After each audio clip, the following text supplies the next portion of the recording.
સુરત નવી સિવિલ હોસ્પિટલની વધુ એક બેદરકારી સામે આવી છે। ઓર્થોપેડિક વિભાગનું ઓટી એક સપ્તાહથી બંધ અને એસી સિસ્ટમ બંધ અને પાણી ગળવાની સમસ્યાને લઈને ઓપરેશન થિયેટરને પણ તાળા મારી દેવામાં આવ્યા છે।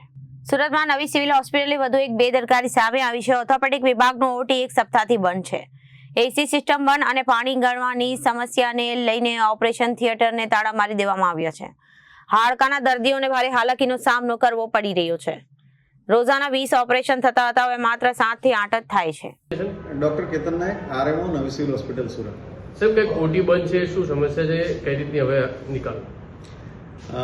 ઓપરેશન ઓર્થોપેડિક વિભાગનું એક ઓપરેશન થિયેટર છે, એમાં એર કન્ડિશનનો પ્રોબ્લેમ થયેલો હતો એક અઠવાડિયા અગાઉ, એટલે એને બંધ કરવામાં આવેલું હતું અને એને પીઆઈયુ ઇલેક્ટ્રિકને જાણ કરવામાં આવેલી હતી અને પીઆઈયુ ઇલેક્ટ્રિક દ્વારા એના કંપનીના એન્જિનિયરને બોલાવીને તપાસ કરતાં એમાં કોમ્પ્રેસરની ખામી સર્જાયેલી હતી અને કોમ્પ્રેસર નવું નાખવાનું હતું।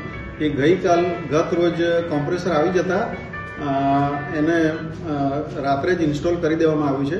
આજે ટેસ્ટિંગ કરશે અને મોટે ભાગે કાલથી એ ઓપરેશન થિયેટર ચાલુ થઈ જશે અને આ એક અઠવાડિયું બંધ રહ્યું તે દરમિયાન એક સર્જિકલ ઓપરેશન થિયેટર ઇમરજન્સી માટે રાખેલું હતું, એમાં ઓર્થોપેડિકના ઓપરેશનો થાય એવી વૈકલ્પિક વ્યવસ્થા કરેલી હતી, જેથી દર્દીઓને કોઈ હાલાકી ન થાય તેની કાળજી રાખવામાં આવેલી છે। સંખ્યામાં કંઈ ખાસ ફરક નથી પડ્યો। ઇમરજન્સી 24 કલાક ચાલે છે અને એ પણ કરેક્ટ કરવામાં આવ્યું છે, એ પણ બંને સાથે પેરેલલ જ કામ થઈ ગયું છે। Reporter Arvind Rathod, Janadesh news, Surat.